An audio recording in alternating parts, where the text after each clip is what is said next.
Bonjour et bienvenue à la Critique Exigeante pour une review particulière, mais pas tant que ça au final malgré tout. Une review de King's Avatar. Pourquoi c'est un peu hors de l'ordinaire? C'est parce que c'est un animé chinois. Donc il y a là où ça se démarque un peu. Donc comme toujours, je vais y aller bref synopsis, mon avis bref sans aucun spoiler. Puis on rentre dans les spoilers avec l'aspect technique, les personnages, histoire et la qualité des génériques. Donc, The King's Avatar, qu'est-ce que ça raconte?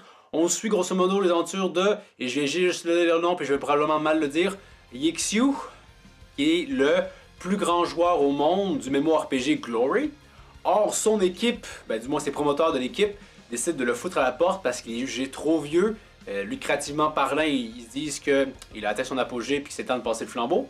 Or, le principal intéressé se dit que c'est lui qui décide quand c'est terminé. Il décide donc de repartir à neuf et tenter à nouveau de devenir champion du monde, de gagner les championnats du monde. Donc c'est à peu près ça l'histoire.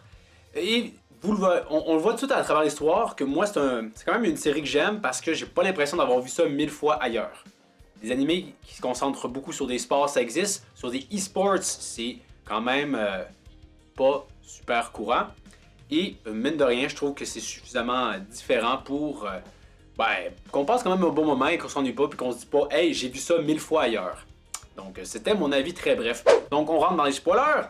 Niveau technique, c'est pas à travers ce critère-là que l'anime se démarque. On est vraiment dans ces cas de figure-là où honnêtement il n'y a pas un passage que tu regardes de mémoire parce que c'était super bien animé puis que tu as envie de te rester l'œil. C'est pas ce genre d'animé-là.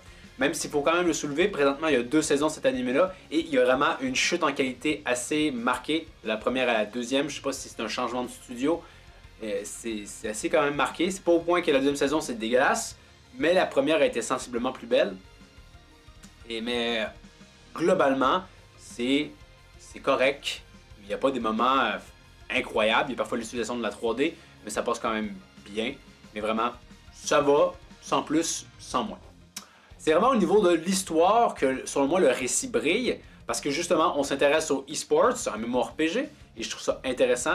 Parce que généralement, j'aime bien les récits qui s'intéressent à un sport, parce que tous, on va dire, les stéréotypes associés à, je les trouve quand même assez intéressants. Hein. L'envie de dépassement, les rivalités, je trouve que ça me parle, et je trouve que c'est quand même des thèmes assez efficaces, et The King's Avatar le fait aussi. Mais en plus, tu peux ajouter des critères typiquement lié à l'e-sport, c'est-à-dire on parle de l'âge notamment, parce que le champion du monde, il est pas si vieux que ça, de mémoire, il approche de la trentaine, donc il est encore jeune, mais on met de l'avant le fait que l'e-sports, ta gloire, elle est de courte durée, je trouve ça assez intéressant, mais aussi on exploite tous les autres concepts, des joueurs qui sont plus dans l'ombre, mais qui vont être appelés à se rendre compte, à se faire confiance à eux-mêmes, se dire qu'ils sont capables de faire plus que ça, qu'ils ont le potentiel pour.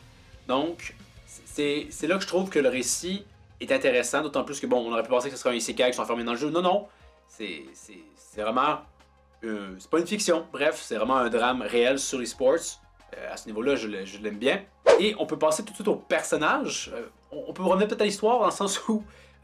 attendez-vous pas non plus à une histoire avec plein de revirements de situation. C'est pas tellement ce genre de récit-là. C'est assez, on va dire... prévisible linéaire, c'est-à-dire que le champion du monde doit repartir de zéro. Donc on voit il faut qu'il quand même gagne du niveau, récupère du matos pour avoir de l'équipement, se former une équipe. Donc c'est assez prévisible, mais le chemin est quand même assez agréable pour s'y rendre. Maintenant, si on passe vraiment au personnage, et c'est là que peut-être que le bas blesse d'une certaine façon. C'est toujours drôle comment parfois je trouve que je recommande des animes et que quand vient le temps de vous dire pourquoi, j'ai l'impression de pas avoir grand-chose à dire. Au niveau des personnages, il y a particulièrement, bien évidemment, Yixiu. Encore une fois, je dois massacrer son nom. C'est des noms chinois, je suis moins habitué. Qui est un personnage, le personnage principal de la série, qui est le plus intéressant. Hein. C'est un personnage qui est excessivement compétent, très sûr de ses compétences, très franc. Donc, il est quand même un personnage qui est comique malgré lui, mais qui est également classe par moment. C'est vraiment un bon personnage. Le seul enjeu, c'est qu'à un certain moment donné, il devient un peu le Saitama de son univers. C'est sûr que c'est le champion du monde, il faut qu'il soit bon et compétent, mais qu'il soit tellement genre infaillible, justement il y a une certaine lassitude qui s'installe à cause de ça à mon avis.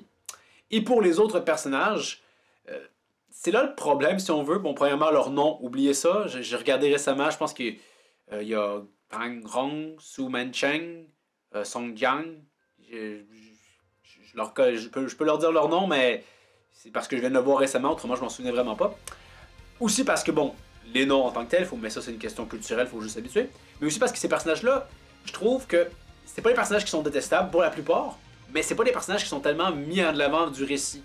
C'est-à-dire, je peux penser par exemple à ce personnage dont j'ai complètement oublié le nom, mais qui est marquant parce que sa spécialité, c'est qu'en fait, il a beaucoup la parlotte. Et même dans le MMORPG, quand il combat, en fait, c'est presque une technique qu'il utilise, parler pour déconcentrer l'adversaire. Donc, ça, ce personnage-là, je le trouvais mémorable. Il y a aussi Tengrong, je sais plus, qui ont quand même été intéressantes parce qu'elle est le stéréotype justement d'une nouvelle joueuse, elle est jeune et à travers justement sa vitalité, ses bonnes capacités physiques, elle est quand même capable de faire de grandes choses dans le jeu. Mais autrement, les autres personnages sont pas si enlevants que ça. Il y a des personnages que, tout récemment en saison 2, j'avais bien aimé quand même, c'est cette espèce de... Je me souviens plus de son âge, mais il est excessivement plus vieux, puis il espérait justement un jour éventuellement gagner un tournoi, mais il a mis ça de côté, c'est genre trop vieux, mais finalement, Yekshio le ramène sur le devant de la scène, comme un espoir. J'ai quand même aimé l'idée derrière le personnage, et... ça sera à peu près ça. Il y a le personnage de Rival, Song Jiang, qui reprend l'ancien personnage de Yekshio. Mais ce personnage-là évolue tellement pas qu'il était pas super. C'est comme un faux rival. C'est l'antagoniste que tu sais qui est pas bon. Et c'est comme une petite broquette d'une certaine façon. Donc à un moment donné, ça devient un peu lassant. Mais à voir qu'est-ce qu'il pourrait faire avec le personnage de la saison 3. Mais bref, je trouve que c'est drôle à dire.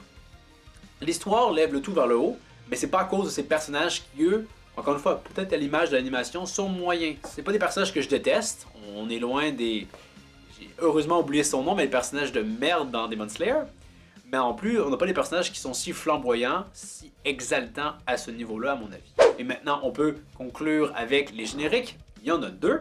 Le premier générique est particulièrement marquant parce qu'on dit vraiment que la chinoise animation s'est dit qu'on va montrer qu'on est capable de faire, nous aussi, des génériques, mais à notre propre sauce. Ça ne sera pas simplement des copies de ce qu'il fait au Japon. Et ça fonctionnait vraiment bien, je trouvais.